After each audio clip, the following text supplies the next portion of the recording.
Bismillahirrahmanirrahim. Assalamualaikum warahmatullahi wabarakatuh. Alhamdulillahi nahmaduhu wa nasta'inuhu wa nastaghfiruh wa na'udzubillahi min syururi anfusina wa min sayyiati a'malina. May yahdihillahu fala mudhillalah wa may yudlilhu fala hadiyalah. Asyhadu an la ilaha illallah wahdahu la syarikalah wa asyhadu anna Muhammadan abduhu wa rasuluh sallallahu alaihi wasallam.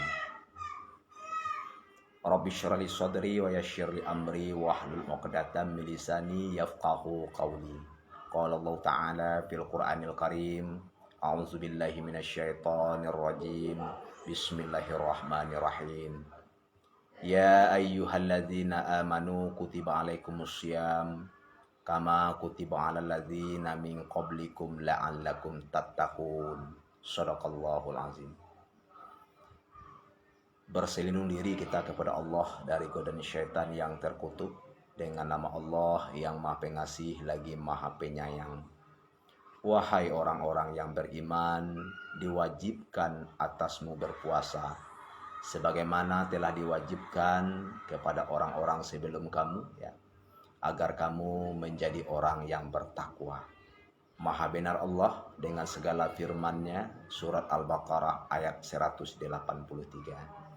Baik, pemirsa yang budiman yang kami muliakan, ya, terlebih dahulu marilah kita mengucapkan puja dan puji serta syukur kepada Allah Subhanahu wa taala atas segala limpahan rahmat dan nikmatnya kepada kita bersama. Alhamdulillah, ya, kita masih berada dalam keadaan sehat walafiat, ya, kita masih diberikan kesempatan, ya, masih dibuka peluang waktu untuk kita, ya, umur dan usia kita masih, ya, diberi oleh Allah Subhanahu wa taala sehingga kita bisa melangsungkan aktivitas kita hidup di dunia ini menuju kehidupan akhirat. Tentunya harapan kita semua aktivitas yang kita lakukan hendaknya bernilai ibadah di sisi Allah Subhanahu wa taala. Selanjutnya, ya, salawat dan salam buat Habibullah Nabi Muhammad sallallahu alaihi wasallam. Sekarang kita sudah berada pada tanggal 3, ya. Tanggal 3 bulan Ramadan 1446 Hijriah ataupun 3 bulan Maret, ya. 3 Maret 2025 Masehi. Alhamdulillah, semoga saja kita semua puasa kita lancar-lancar saja, ya. Tidak ada terkendala sesuatu apapun, ya. Dengan puasa ini kita mengharap kepada Allah Subhanahu wa taala yaitu keberkahan, kebaikan, ya, berupa pahala dari Allah Subhanahu wa taala, ya. Tentunya mengharap keridhaan, kerilaan dari Allah Subhanahu wa taala tentang hal ehwal kehidupan kita, ya, di atas dunia ini, ya, menuju kehidupan kita di akhirat.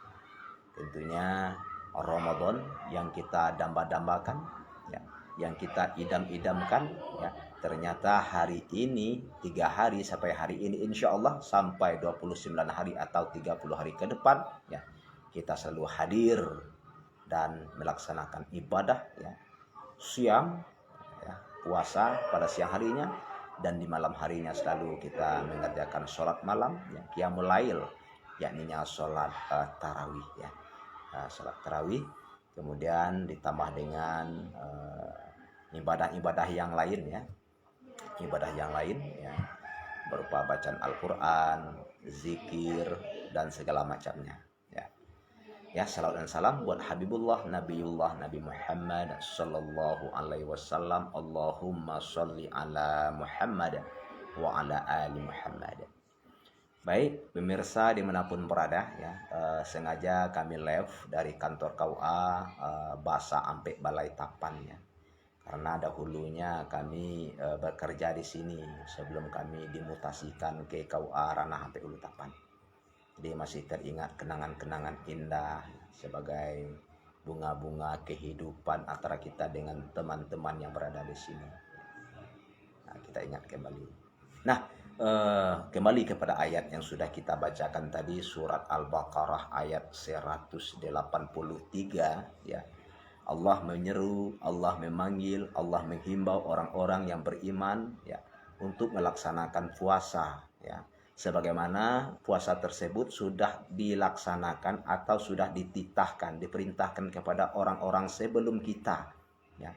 Tentunya para nabi dan rasul dan umat ya, sebelum Nabi Muhammad SAW ya, diwajibkan atasmu berpuasa sebagaimana telah diwajibkan kepada orang-orang sebelum kamu agar kamu bertakwa. Nah, tujuan dari puasa tersebut sangat jelas dalam ayat ini, yaitu untuk menjadi orang-orang yang bertakwa. Orang-orang yang bertakwa ya, yakninya orang-orang yang patuh dan taat atas suruhan, atas perintah Allah Subhanahu wa taala dan Rasulnya, dan selalu menjauhi dan meninggal ya apa-apa yang dilarangkan oleh Allah dan Rasulnya. Takwa dalam artian takut ya.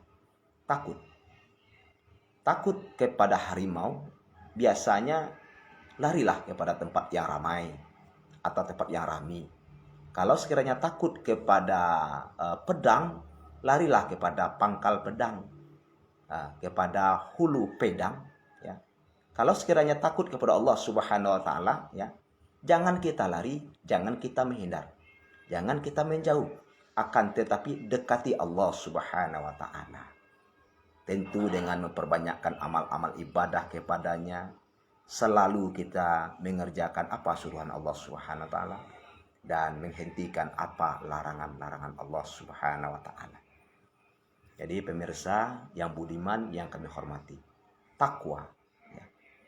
Banyak ayat di dalam Al-Qur'an yang menyatakan ya bahwasanya status atau kedudukan kita ataupun derajat kita ya, kiranya sudah mencapaikan ketakwaan ya.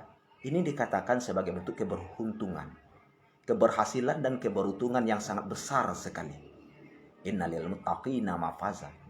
Sesungguhnya kemenangan itu adalah untuk orang-orang yang bertakwa. Wa may yattaqillaha yaj'al lahu makhraja ya. Barang siapa yang bertakwa kepada Allah Subhanahu wa taala ya, wa may yattaqillaha yaj'al lahu makhraja wa yarzuquhu min haitsu la yahtasibu. Disebut dengan ayat 1000 dinar. Barang siapa yang bertakwa kepada Allah Subhanahu wa taala, maka Allah ya akan membuka ya pintu ya kemudahan baginya ya. Maka Allah akan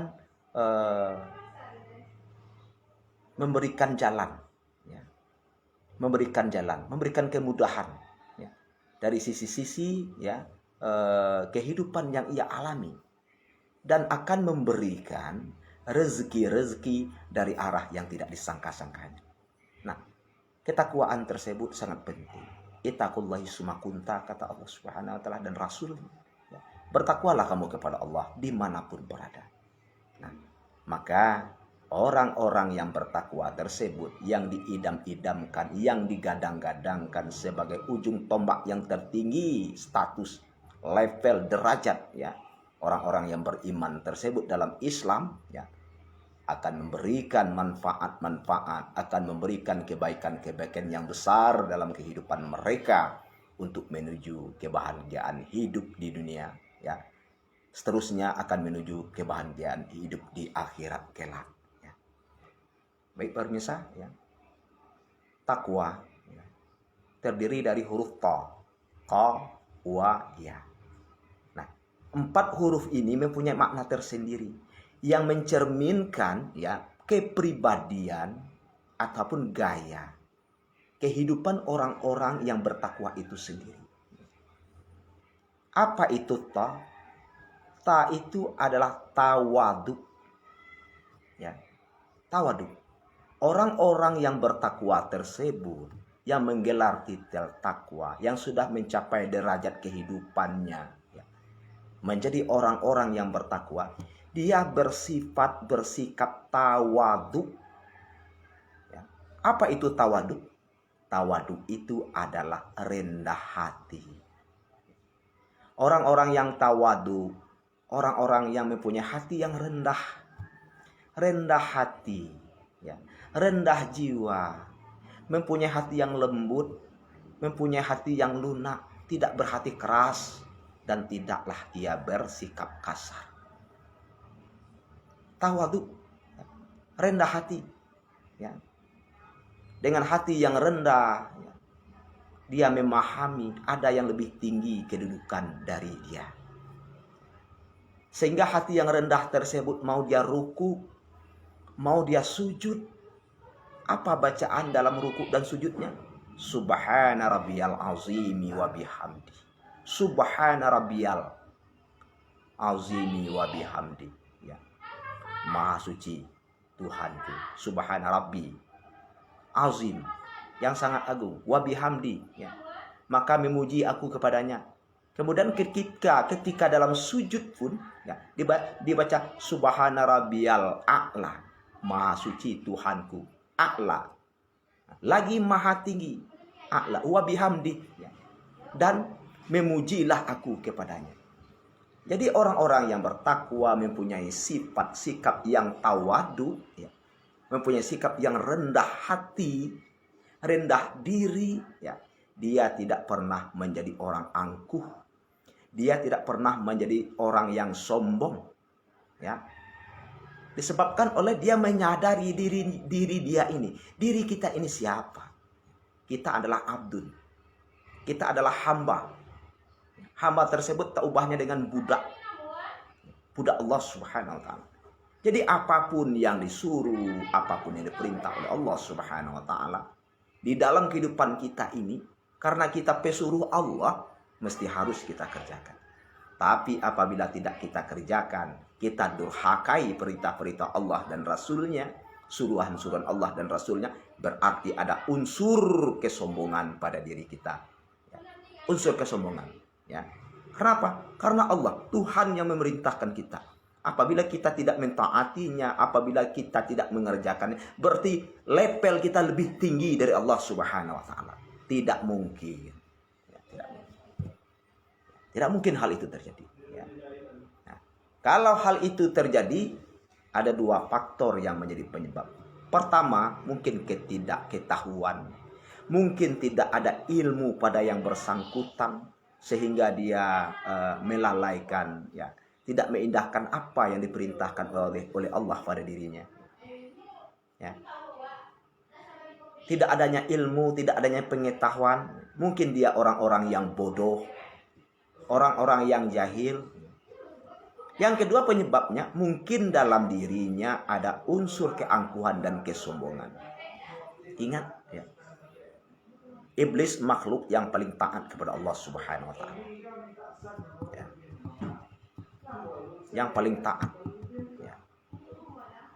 Iblis diciptakan, ya, mengabdikan diri kepada Allah Subhanahu wa taala. Ya. Kemudian ketika Adam telah diciptakan, usjudu li Adam, kata Allah, baik kepada para malaikat apa yang diperintahkan oleh Allah, maupun kepada iblis, maupun kepada makhluk yang disebut dengan Azazil. Usjudu ila Adam, bersujudlah kamu semua kepada Adam. Para malaikat sujud. Kenapa harus sujud kepada Adam? Karena nama sekalian benda, nama sekalian daripada binatang, benda, ciptaan Allah, makhluk. Ketika ditanyakan kepada para malaikat, malaikat tidak tahu, tidak paham. Ya malaikat ini apa namanya? Nggak ngerti dia, nggak paham. Ketika ditanya kepada Nabi Adam, ya Adam alaihissalam, sebutkan nama benda-benda ini. Sebutkan nama-nama makhluk ini. Semuanya tahu. Semuanya hafal. Semuanya diketahui oleh Nabi Adam. Nah, disebabkan ilmu dari Nabi Adam ini ditimbangkan, ya, terhadap makhluk yang jauh lebih kelebihan Nabi Adam ini, karena dia sudah paham tentang hal itu, ya, sudah menyebutkannya, maka Allah perintahkan, ya, makhluk selain daripada Adam alaihissalam, baik itu Azazil, baik itu yang namanya para malaikat, ya, usjudu li Adam, bersujudlah kamu semua kepada Adam. Maka mereka bersujud. Illa iblis. Kecuali iblis. Iblis tidak mau bersujud. Kenapa dia tidak mau bersujud? Aba wastakbar. Aba, dia enggan. Dia malas dan menyombongkan diri. Aba wastakbar. Ya, dia enggan dan malas dan merasa lebih besar. Nah, artinya apa? Artinya pada jiwa iblis tersebut ada unsur kesombongan dan keangkuhan. Nah, sifat kesombongan dan keangkuhan ini bagi orang-orang yang bertakwa itu tidak ada sama sekali. Dirinya bersih, terbebas dari angkuh dan sombong. Karena Allah Subhanahu wa taala berfirman, "Wala tusyair khaddaka linnas wala tamsi fil ardi maraha innallaha la yuhibbul mukhtalin fakhura." Ya, kalau tidak salah surat Luqman ayat 18 kalau tidak salah ya. Artinya apa? Wala tusyair khaddaka linnas. Janganlah kamu memalingkan mukamu dari manusia karena sombong. Wala tusyair khaddaka linnas, dan janganlah kamu memalingkan mukamu dari manusia karena sombong. Artinya memalingkan muka, ya, membuang muka. Kita alihkan pandangan muka kita, wajah kita. Ya. La ilaha illallah. Kita sedang live, ada yang telepon masuk. Yang tadi ada gangguan streaming ya, maklum saja ya, apa nama istilahnya, connection daripada ada gangguan. Wala tusyair khaddaka linnasi wala tamsi fil ardi maraha. Ya. Dan janganlah kamu memalingkan mukamu dari manusia karena sombong. Artinya memalingkan itu membuang muka. Kita buang muka kita seolah-olah kita nampak seseorang. Orang tersebut jelek, orang tersebut buruk, orang tersebut tidak bersih. Ya. Pas kita lihat, ya, kita palingkan muka kita ke samping, ya, atau kita palingkan ke kanan atau ke kiri seolah-olah kita tidak mau melihatnya. Wala tusyair khaddaka linnas. Ya. Wala tamsi fil ardi maraha. Ya. Janganlah kamu memalingkan mukamu dari manusia karena sombong, dan janganlah kamu berjalan di bumi Allah dengan angkuh. Memangnya diri kita ini siapa? Kok bisanya kita sombong? Kok bisanya kita angkuh? Sombong dan angkuh itu adalah pakaian Allah Subhanahu wa taala. Tidak berhak kita sebagai makhluk yang memakaikannya. Cobalah kita lihat. Ya. Seseorang seolah-olah keberhasilannya sementara, keberhasilannya belum seberapa dalam kehidupan kita ini. Seolah-olah dia sudah sombong. Ya. Seolah-olah disapa tidak lagi menoleh. Kemudian naik mobil, semua kacanya ditutup. Ya. Kadang-kadang orang terkecoh olehnya, siapa lah ini dalam motor. Nah, semuanya itu disebut dengan kesombongan. Memang tergantung niatnya. Ada niat ujub. Ya. Niat ujub tersebut niat ria. Kemudian di situ ada niatnya memang untuk kesombongan. Ya.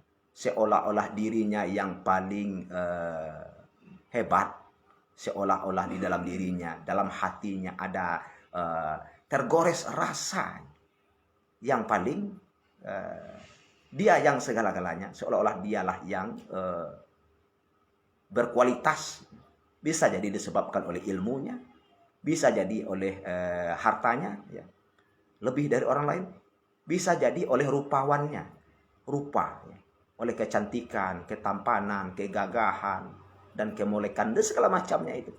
Nah, kalau hal itu kurang kehati-hatian kita, ya, maka kesombongan itu atas bisikan syaitan mudah saja, ya, menjerat, ya, mudah saja menjerumus diri kita. Wala tusyair khaddaka linnasi wala tamshi fil ardi maraha. Dan janganlah kamu memalingkan mukamu dari manusia karena sombong. Dan janganlah kamu berjalan di muka bumi dengan angkuh. Sesungguhnya Allah tidak menyukai orang-orang yang sombong lagi membanggakan diri. Sesombong-sombong makhluk, ya, bukanlah makhluk tidak mau disapa. Bukanlah manusia tidak ada sautannya ketika ditegur. Ya.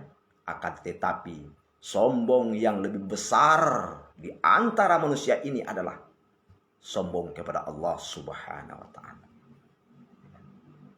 Apa itu sombong kepada Allah Subhanahu wa taala?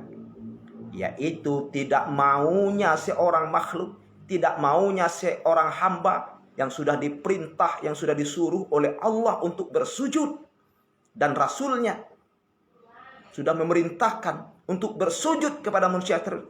Akan tetapi manusia tersebut tidak mengindahkan, tidak mengubriskannya. Di antara tubuh manusia itu, yang paling berharga itu kepalanya. Sebab di kepalanya itu ada mata, ada telinga, ada hidung, ada mulut. Ada di kepalanya itu akal untuk berpikir.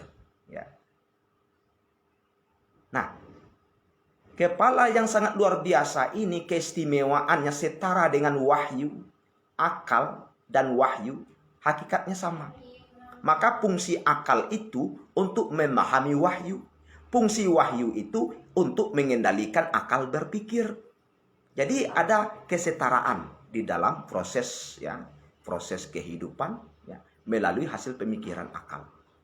Nah, begitupun dengan puasa Ramadan. Kenapa harus berpuasa? Karena dalam rangka untuk mengendalikan nafsu, supaya akal jangan sampai dikalahkan oleh nafsu. Jadi antara wahyu dan akal tersebut itu fungsinya sama. Untuk mengantarkan kita taat kepada Allah Subhanahu wa taala.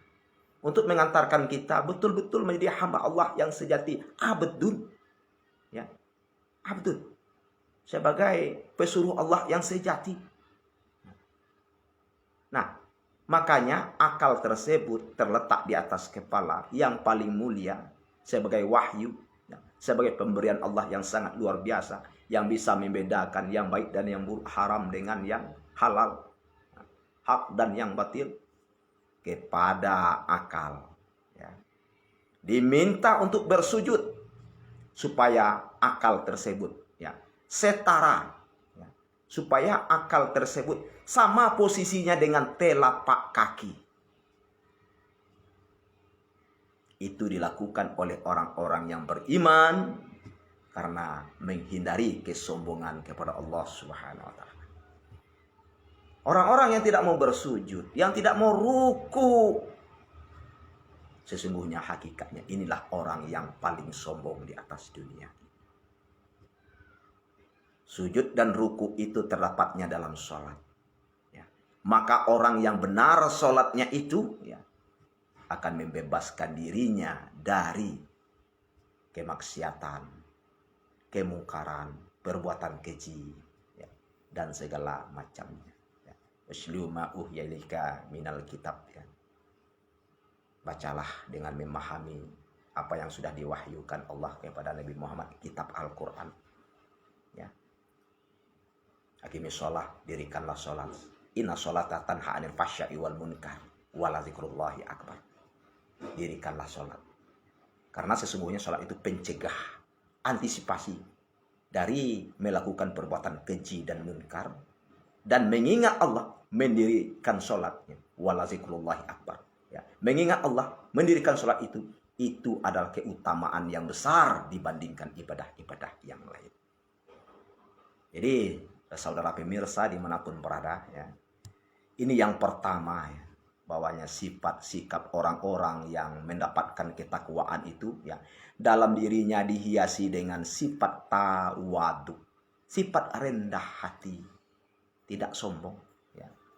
Makanya di dalam surat Al-Furqan ayat 63 Allah berfirman, wa ibadur rahman alladzina yamshuna 'alal ardi hauna wa khatabahumul jahiluna qalu salama. Di antara hamba-hamba Allah yang pengasih itu, yaitu orang-orang yang berjalan di muka bumi dengan rendah hati.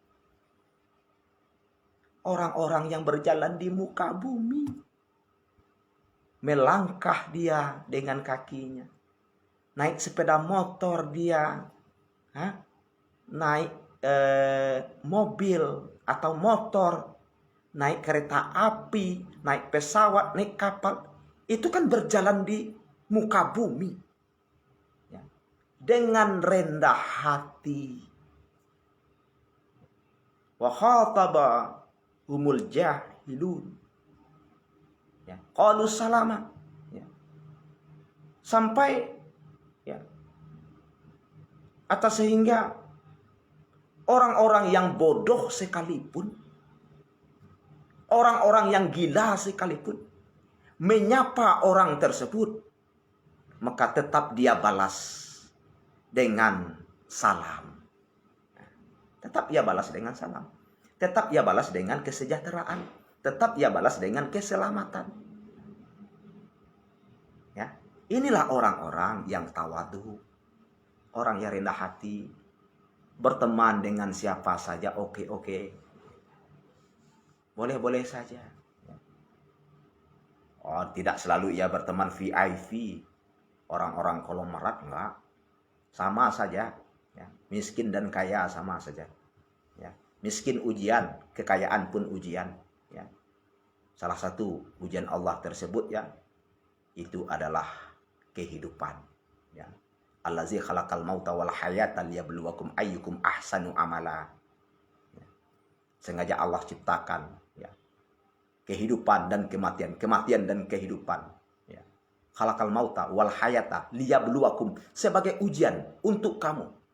Wa ahsanu amala, untuk menentukan siapa di antara kamu yang paling baik amal perbuatannya. Kehidupan itu terdiri dari dua hal, baik dan buruk. Ya. Kaya dan miskin. Dua. Nah, itu semua adalah ujian Allah Subhanahu wa taala. Walanabluwannakum bisyai'in minal khaufi wal ju'i wa naqsin minal amwali wal anfusi was samarat wa basyiris sabirin. Sungguh kami akan uji kamu, kata Allah, dengan sedikit rasa takut. Minal khauf, rasa takut, dari rasa takut. Wal ju', dari rasa lapar atau dahaga. Wa naqsim minal amwal, dari kekurangan harta. Wal ampus, dari kematian. Was samarat, dari kekurangan buah-buahan. Wa basyiris sabirin, dan berikanlah kabar gembira kepada orang-orang yang sabar menghadapi musibah itu. Ya. Menghadapi musibah dengan sabar, berikan kabar gembira. Ya. Siapa itu orang-orangnya? Alladzina idza asabashum musibah qalu inna lillahi wa inna ilaihi raji'un. Yaitu orang-orang yang apabila ditimpa oleh musibah, mereka mengucapkan, mereka berkata, sesungguhnya kita milik Allah. Kita datang dari Allah, akan kembali kepada Allah Subhanahu wa taala. Ingat, 5 musibah tadi itu ujian Allah Subhanahu wa taala. Ya, rasa takut, rasa dahaga, lapar, kemudian kekurangan harta, kan kemiskinan itu, ya. Kekurangan jiwa, kematian, kekurangan buah-buahan. Itu orientasinya adalah kemiskinan. Nah, ini menandakan ujian Allah Subhanahu wa taala terhadap kehidupan miskin. Ya. Kemudian bagi orang-orang yang mampu, orang-orang yang kaya, itu juga ujian. Innama amwalukum wa auladukum fitnah. Sesungguhnya ya, istri-istrimu, ya, anak-anakmu, harta-hartamu ya, adalah fitnah, ujian ya, untukmu ya. Maksudnya apa? Ujian ini memang berat. Tidak ada ujian ini yang ringan, yang enak, berat. Diberikan kekurangan dalam kemiskinan untuk menentukan ketaatan. Apakah dia taat beribadah atau tidak. Ya. Diberikan kelebihan harta yang melimpah ruah. Apakah dengan hartanya ini ia bersyukur, menyebabkan ia beribadah kepada Allah Subhanahu wa taala atau tidak? Nah, tapi ujian kemiskinan ini dalam kehidupan abadi kekal di akhirat nanti, ia lebih beruntung daripada orang-orang yang mempunyai harta yang banyak kehidupan di atas dunia ini. Nabi Muhammad SAW tidak pernah berdoa, ya Allah jadikanlah hamba orang kaya, nggak pernah. Malah Nabi Muhammad berdoa, ya Allah, ya, hidupkanlah saya di dalam kemiskinan. Kenapa itu doa Rasulullah? Karena Rasulullah tidak ingin ketika ditanya nanti, ya, hartamu kamu dapat dengan cara apa? Dengan cara bagaimana? Ya. Nah, bagaimana cara kamu mendapat harta? Ditanya nanti. Ya. Untuk apa harta kamu, ya, peroleh selama ini dan kemana kamu pergunakan? Tapi kalau miskin tidak ada pertanyaannya. Apa yang ditanya? Harta saya nggak punya. Nah, jadi kita kembali menjadi orang-orang yang bertakwa kepada Allah Subhanahu wa taala dengan menerapkan sikap, dengan menerapkan sifat karakter, ya, dari dalam diri kita untuk menjadi seorang yang tawadu dalam kehidupan, yaitu orang-orang yang rendah hati, ya, tidak menjadi orang yang sombong atau orang yang angkuh atau orang-orang yang keras kepala atau orang-orang yang keras hati, yang keras, ya, mempunyai hati yang keras, tidak hati yang jangan. Nah, ini yang pertama. Takwa, tawadu. Takwa, ada huruf qaf di situ. Qafnya mati. Apa itu qaf? Ya. Qaf itu artinya qanaah. Orang-orang yang bertakwa, orang-orang yang dilatih hasil dari puasa Ramadan itu, pertama orang tersebut tawadu. Sehingga dia lihat saudara-saudaranya. Makanya di akhir Ramadan ada kewajiban yang harus dia tuntaskan, mengeluarkan zakat fitrah. Itu namanya amalan sosial. Ya. Kenapa itu bisa? Dia paham dengan dirinya. Oh begini saudara-saudara saya. Sesuai dengan syariat perintah agama, ya, maka ia keluarkan. Ya. Yang kedua, ya, itu adalah qanaah. Apa itu qanaah? Ya. Qanaah itu, ya, seorang hamba berusaha bekerja secara maksimal, ya. Kemudian hamba tersebut merasa senang, merasa cukup dengan hasil usaha yang ia terima. Itu qanaah. Qanaah itu merasa puas, merasa bahagia, merasa cukup dengan hasil usaha yang ia lakukan. Ya. Bukan tidak merasa tidak cukup. Nah, kalau merasa tidak cukup, kalau merasa masih kurang, berarti dia belum bersifat qanaah. Qanaah itu hati yang senang, menerima nikmat-nikmat Allah Subhanahu wa taala, menerima pemberian-pemberian Allah Subhanahu wa taala atas hasil kerjanya. Ya.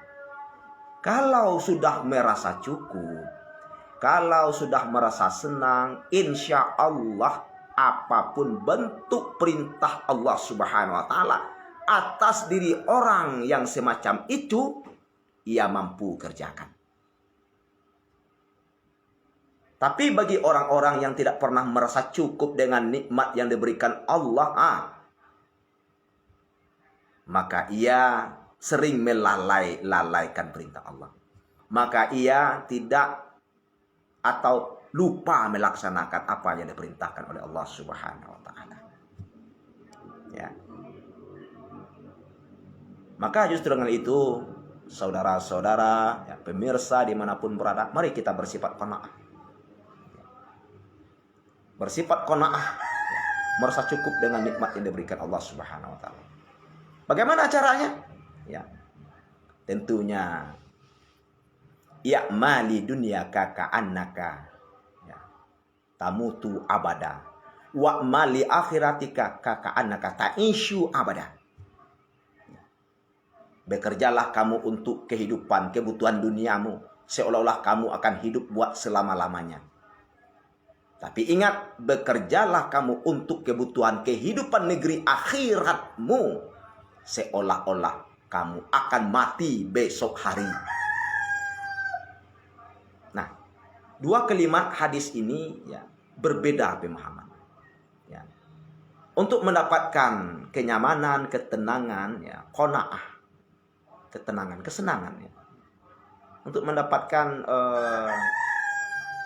tajma'inul qulub, ya, ketenangan, kekhusyukan hati, nyaman, maka kita harus mengamalkan apa yang sudah diperintahkan oleh Nabi. Berusahalah kamu untuk kebutuhan, keperluan duniamu, seolah-olah kamu hidup selamanya. Artinya apa? Kalau hari ini kita kerjakan urusan dunia, kalau sekiranya tidak selesai ada hari esok. Kalau juga belum selesai lagi, masih ada hari selanjutnya. Ya. Boleh diadakan penundaan kalau sekiranya tidak selesai. Ya. Boleh diundur kalau urusan dunia. Nah, kalau urusan usaha untuk kebaikan, pahala, ya, kebutuhan kehidupan negeri akhirat, berusahalah kamu untuk kebutuhan akhiratmu, seolah-olah kamu akan mati besok hari. Coba, siapa tahu dirinya akan mati besok hari, pastilah ia selalu taat beribadah. Sholat tidak pernah ia tinggalkan. Puasa tidak pernah ia tinggalkan. Selalu bersedekah, berbuat baik, dan segala macamnya. Nah, seperti itu.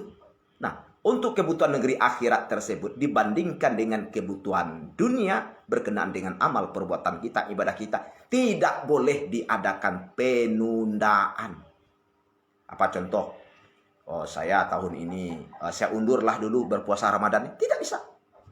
Atau waktu sholat sudah masuk, saya besok sajalah sholatnya, sholat maghribnya senja besok saja umpamanya. Tidak benar seperti itu. Tapi kalau urusan dunia, ya, itu mempunyai waktu yang lapang, mempunyai waktu yang luas, mempunyai waktu jangka panjang. Tetapi kalau untuk berusaha, ya, untuk pahala kehidupan negeri akhirat kita, disebutkan seolah-olah kamu akan mati besok pagi, mau tidak mau kerjakan amal ibadah tersebut. Jangan menunggu hari esok. Bila waktunya tiba, kalau kita mempunyai kemampuan, kalau kita mempunyai kesanggupan, laksanakan pekerjaan tersebut. Ya. Jadi merasa cukup dengan nikmat Allah Subhanahu wa taala. Orang-orang yang bersifat qanaah, merasa cukup dengan nikmat yang diberikan oleh Allah Subhanahu wa taala, yang terlahir dari dirinya itu adalah syukur. Kenapa sebagian orang tidak mau bersyukur? Karena dia belum puas dengan nikmat yang diberikan Allah Subhanahu wa taala. Bagi orang-orang yang sudah puas, bagi orang-orang sudah merasa cukup, senang dia dengan nikmat Allah. Hasil usahanya tidak banyak walaupun sedikit dia senang. Maka orang tersebut akan melahirkan rasa tanda kesyukurannya atas rezeki yang telah Allah berikan kepadanya. La in syakartum la azidannakum wa la in kafartum inna azabi lasyadid. Ya. Disebutkan seperti itu ya dalam surat Ibrahim ya. Kalau kita tidak salah ayat 7 ya. Ya. Jika kamu bersyukur atas nikmat yang aku berikan, kata Allah, niscaya nikmat tersebut akan kami tambah, akan kami lipat gandakan. Ya. La in syakartum la azidannakum wa la in kafartum, dan apabila kamu mengingkari, ya, wala in, ya, wala in kafartum, dan jika kamu mengingkari, ya, menidakkan, menafikan, ya, tidak bersyukur atas nikmat yang telah diberikan oleh Allah Subhanahu wa taala, ya, sesungguhnya kata Allah, azabku sangatlah pedih. Azabku sangatlah bersengatan, sangat keras, sangat pedih. Nah, keuntungan, ya, sebagai fungsi daripada ataupun konsekuensi bagi seseorang yang bersifat qanaah itu ialah pertama menjadikan dirinya mudah bersyukur atas perintah Allah, atas nikmat Allah yang diberikan kepadanya. Ini yang pertama. Karena ia merasa senang, merasa puas, merasa bahagia walaupun sedikit hasil kerja hari ini, dia puas, senang, cukup, merasa cukup dengan nikmat yang diberikan Allah. Maka dia bersyukur kepada Allah. Yang kedua, konsekuensi akibat yang muncul dari qanaah tersebut, menjadikan amal ibadahnya itu teratur, tertib, disiplin, sesuai dengan waktu-waktunya. Orang-orang yang tidak teratur, tidak disiplin dengan ibadahnya, itu orang-orang yang tidak qanaah, yang tidak pernah merasa cukup dengan nikmat yang diberikan Allah Subhanahu wa Ta'ala. Jadi pemirsa dimanapun berada yang kami muliakan, pertama takwa, tawadu, kedua qanaah, takwa, wa. Huruf wa di situ artinya wara. Apa itu wara? Wara adalah terpelihara.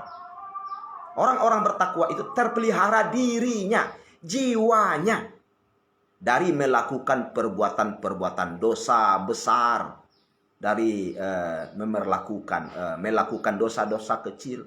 Jangankan sifatnya dosa besar dan kecil, ia terpelihara dirinya, pandai menjaga dirinya, Ternyata orang-orang yang wara itu juga terpelihara dari hal yang subhat, yang remang-remang. Apa contoh?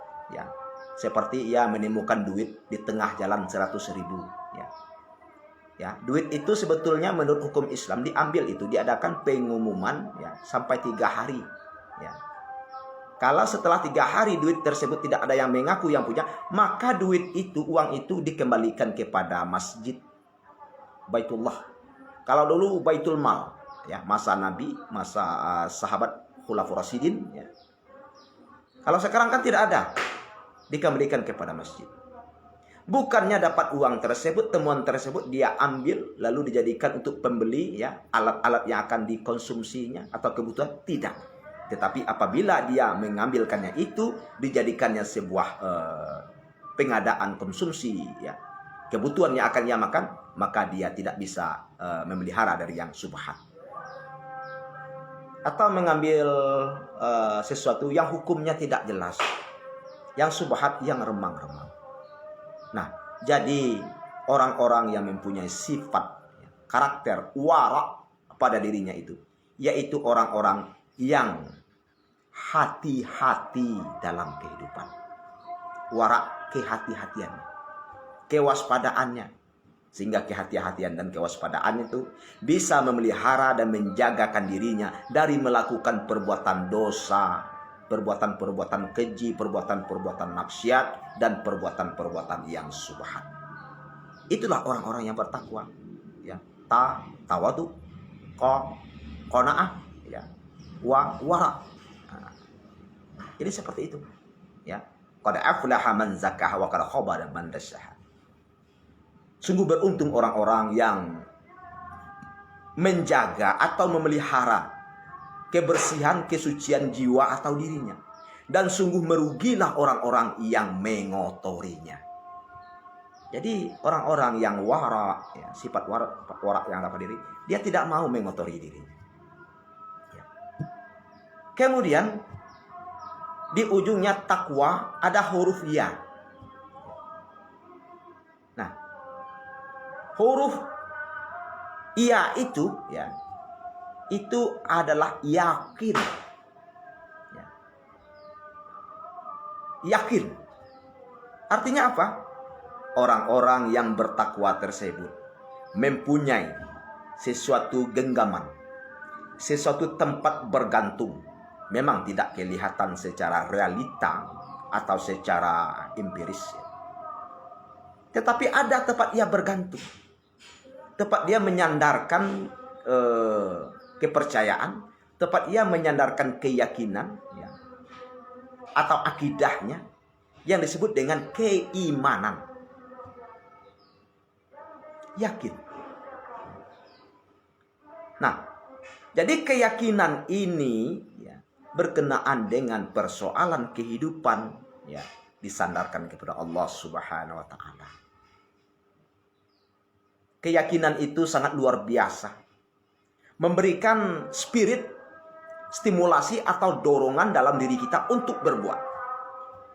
Segala ilmu yang kita miliki atau siapapun yang memiliki ilmu tersebut, di dalam penerapannya atau implementasinya, kalau dia tidak diiringi dengan keyakinan, ilmu tersebut batal. Tapi ingat, kalau ia iringi dengan keyakinan dari awal sampai sudahnya, insya Allah dia akan menjadi ilmu yang makbul, ilmu yang diterima, yang akan memberikan manfaat, yang akan memberikan keselamatan pada diri seseorang tersebut. Ya. Apapun ilmunya, harus ya dihinggapi, disertai dengan keyakinan kepada Allah Subhanahu wa taala. Kenapa demikian? Karena segala sesuatu datang dari Allah dan akan kembali kepada Allah Subhanahu wa taala. Contoh, dengan yakinnya Deddy Corbuzier bahwa di mana ada air di situ ada ikan. Lalu Deddy Corbuzier mengambil sebuah kelapa. Buah kelapa. Dia makrifatkan, dia hakikatkan, atau dia terekatkan dengan seyakin-yakinnya bahwa di mana air di situ ada ikan. Lalu dia buka kelapa, ternyata ada ikan di dalam air kelapa. Itu semuanya bisa terjadi berkat keyakinan. Jadi kita umat Islam, apalagi orang-orang yang bertakwa kepada Allah Subhanahu wa taala, kita harus mempunyai keyakinan yang tinggi dengan kehidupan ini, bahwa segala sesuatu tersebut ya adalah hak kekuasaan Allah Subhanahu wa taala. Kepada kita hanyalah diberikan sebagai bentuk pewaris, sebagai bentuk jalanan yang akan melangkah menurut alur cerita yang sudah ditetapkan oleh Allah dalam Lauhul Mahfuz tersebut. Hanya Allah lah yang mempunyaikan segalanya. Allah lah yang mempunyai alam jagat raya ini. Apa yang kita lihat di alam jagat raya ini semuanya adalah cahaya-cahaya, bayang-bayangan Allah Subhanahu wa taala. Apakah itu Allah Subhanahu? Tidak. Jadi kembalikan diri kita kepada keyakinan yang mantap. Keyakinan kita yang mantap. Jangan keyakinan kita dirusak. Ada dua hal yang merusakkan keyakinan. Pertama yang merusakkan keyakinan itu syirik. La tusyriku bihi syai'a, kata Allah Subhanahu wa taala. Janganlah kamu serikatkan ya. La tusyriku bihi syai'a ya. Janganlah kamu serikatkan Allah dengan sesuatu apapun. Jangan dilakukan kesyirikan. Jangan kamu menjadi orang yang musyrik ya. Ada kekuatan Allah, ada kekuatan lain di alam jagat raya ini yang bisa menandingi kekuatan Allah Subhanahu wa taala? Tidak ada. Memintalah kepada Allah, memohonlah kepada Allah, menyembahlah kepada Allah, karena Allah Subhanahu wa taala adalah segalanya di alam jagat raya ini. Ya. Nah, yang merusakkan keyakinan itu pertama syirik. Yang kedua, yang merusakkan keimanan tersebut adalah ragu-ragu, syak. Kalau seseorang sudah ragu, ada nggak sih hari kiamat? Ada nggak sih hari kiamat? Ya. Akhirnya seseorang tidak mau lagi melaksanakan namanya ibadah. Seseorang tidak lagi mau melaksanakan sholat karena ada unsur keraguan. Ya. Tetapi kalau unsur keraguan tersebut tidak ada pada dirinya, hanya keyakinan yang dalam, yang kuat. Ya. Dia katakan hari kiamat itu pasti ada. Azab neraka itu ada. Azab kubur itu pasti ada. Sesuai apa yang dijelaskan oleh Al-Quran dan hadis. Maka dirinya termotivasi untuk melakukan amal-amal kebaikan, melakukan ibadah untuk terbebas dari azab-azab tersebut. Baik pemirsa, ya karena waktu sholat zuhur sudah masuk, ya kita cukup sampai di sini, ya bahwa puasa Ramadan tersebut untuk membentuk orang, umat Islam, orang-orang yang beriman untuk menjadi orang-orang yang bertakwa kepada Allah Subhanahu wa taala. Orang-orang yang bertakwa kepada Allah Subhanahu wa taala tersebut sesuai dengan nama takwa tersebut mempunyai ciri atau sifat 4 macam. Ya, minimal 4 macam. Pertama yaitu tawadu, rendah hati. rendah diri, rendah jiwa. Dia tidak sombong dan tidak pernah angkuh. Yang kedua, qanaah, merasa senang, merasa cukup ya dengan nikmat yang diberikan oleh Allah Subhanahu wa taala sehingga membuat ibadahnya teratur dan tertib. Yang ketiga, ya, kehati-hatian, wara, ya, wara, ya, kehati-hatian, kewaspadaan, pandai ia memelihara diri, menjaga hati, memelihara jiwa, ya, terbebas dari perbuatan-perbuatan dosa, baik itu dosa besar maupun dosa kecil, dan terbebas dari yang subhat dan yang remang-remang, sesuatu yang tidak jelas hukumnya. Yang keempat, dia selalu mempunyai keyakinan kepada Allah Subhanahu wa taala, Tuhan seluruh alam yang akan menentukan hal keadaan alam-alam yang telah diciptakan. Yang akan menentukan kita dengan keyakinan tersebut, ya, yang ia miliki kepada Allah Subhanahu wa taala, maka melahirkan dorongan, akan melahirkan motivasi semangat baginya, ya, yang kuat untuk memelihara diri demi keselamatan hidup di dunia dan akhirat. Demikian, mudah-mudahan bermanfaat, ya, bermanfaat untuk kita bersama. Ya, kita akhiru kalam. Wabillahi taufiq wal hidayah. Assalamualaikum warahmatullahi wabarakatuh.